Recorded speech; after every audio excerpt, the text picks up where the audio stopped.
नमस्कार शेतकरी मित्रांनो, पीक विम्याविषयी अत्यंत महत्त्वाची बातमी घेऊन आलेलो आहे। शेतकरी मित्रांनो, जे काही शेतकरी पीक विम्याविषयी आशा धरून बसले होते त्यांच्यासाठी आनंदाची बातमी आलेली आहे।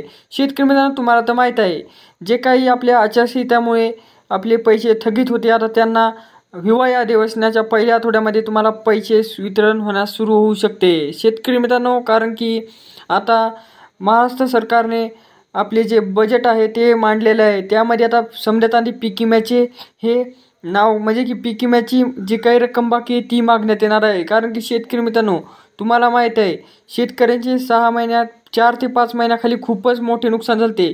त्यामध्ये हे काही जिल्हे पात्र होते, त्यामध्ये त्या जिल्ह्यांना नुकसान भरपाई 25% अग्रिम पीक विमा मंजूर केला। आता शेतकरी मित्रांनो, यामध्ये कोणकोणते जिल्हे नवीन यादीमध्ये आलेले आहेत ते पाहून घेऊया। तर शेतकरी मित्रांनो, त्याआधी नवीन असाल तर चॅनल सबस्क्राईब करायचं आहे व तसेच या व्हिडिओमध्ये आपण हे पाहणार आहोत की कोणत्या पिकाला किती तुम्हाला पीक विमा मिळणार आहे। तर समजात आधी पाहूया कोणकोणते जिल्हे पात्र आहेत। तर शेतकरी मित्रांनो, जालन्यातील जितके काही शेतकरी आहेत ज्यांच्या वैयक्तिक क्लेम आहेत किंवा पीक विमा नोंद आहे, त्या शेतकऱ्यांना पीक विमा मिळणार आहे अग्रिम 25%। त्यानंतर हिंगोली, नांदेड, वर्धा ह्या 3 जिल्ह्यामध्ये बी भरपूर नुकसान भरपाईचे क्लेम आलेले आहेत, त्यामुळे या जिल्ह्यांना पात्र करण्यात आलेले व या जिल्ह्यातील समजा शेतकऱ्यांना नुकसान भरपाई मिळणार आहे। त्यानंतर धाराशिव, छत्रपती संभाजीनगर, परभणी शेतकरी मित्रांनो, हे 3 बी जिल्ह्यामध्ये बी सुरुवातीपासूनच नुकसान भरपाईचे पात्र होते, पण आता त्यांना अजून पात्रता मिळाली व 25% अग्रिम पीक विमा त्यांच्या खात्यावर त्या जिल्ह्यातील शेतकऱ्यांच्या खात्यावर लवकरात लवकर जमा होणार आहे। त्यानंतर लातूर, वर्धा, नागपूर आणि गोंदिया ते शेतकरी मित्रांनो, हे काही जिल्हे आहेत की असे 22 जिल्हे आहेत। या 22 जिल्ह्यांमध्ये 25% अग्रिम पीक विमा हा मिळणार म्हणजे मिळणारच आहे। म्हणजे की हिवाळी अधिवेशन सुरू झाले आहे शेतकरी मित्रांनो, व बजेट बी मांडलेले सरकारने। आता या बजेटमध्ये सरकारला जे काही पैसे आहेत त्यांच्या सरकारला देण्यात येणार, मग त्यानंतर शेतकऱ्यांच्या खात्यावर जमा सुरू होणार। असे काही शेतकरी आहेत मित्रांनो की त्यांच्या खात्यावर थोडेफार प्रमाणात पैसे जमा झाले आहेत। आता शेतकरी मित्रांनो, राहिलेले जिल्हे पाहूया। भंडारा, वर्धा व तसेच गडचिरोली, चंद्रपूर, नाशिक, धुळे, नंदुरबार, जळगाव, अहमदनगर, पुणे, सातारा, सोलापूर, सांगली शेतकरी मित्रांनो, हे बी 7-8 जिल्हे आहेत जे की यांच्यामध्ये बी नुकसान भरपाई म्हणजे की वितरण होणार असे सांगितले गेले होते। तर शेतकरी मित्रांनो, असे मिळून समजे 22 जिल्हे आहेत। या 22 जिल्ह्यातील शेतकऱ्यांचे वैयक्तिक क्लेम व ज्या जिल्ह्यातून 50% कमी म्हणजे 50% जास्त नुकसान झाल्यामुळे यांना 25% अग्रिम पीक विमा मिळणार आहे। तर शेतकरी मित्रांनो, या जिल्ह्यातील तुम्ही असाल तर तुम्हाला पीक विमा मिळणार आहे।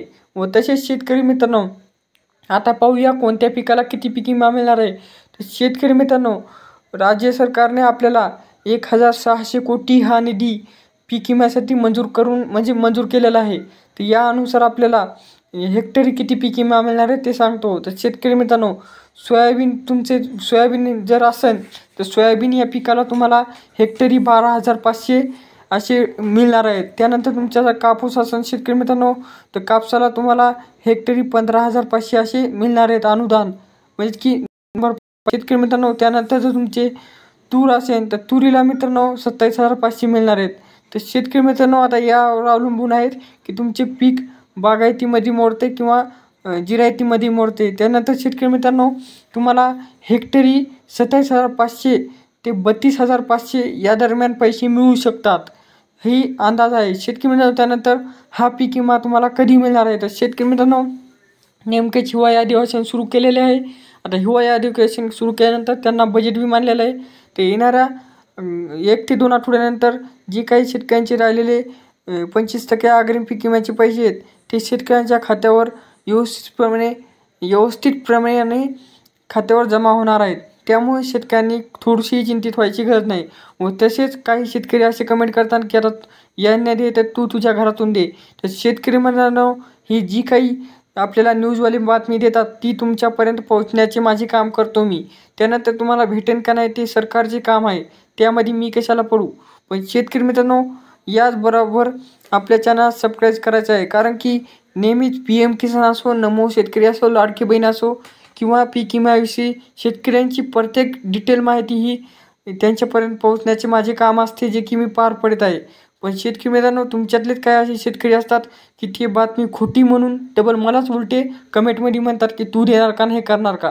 तुम्हाला तर माहीत आहे शेतकरी मित्रांनो, असे काही शेतकरी यूट्यूबर आहेत की ते शेतकऱ्यांच्या हितासाठी यूट्यूबवर माहिती टाकतात व शेतकरी ती माहिती खरी समजत नाहीत.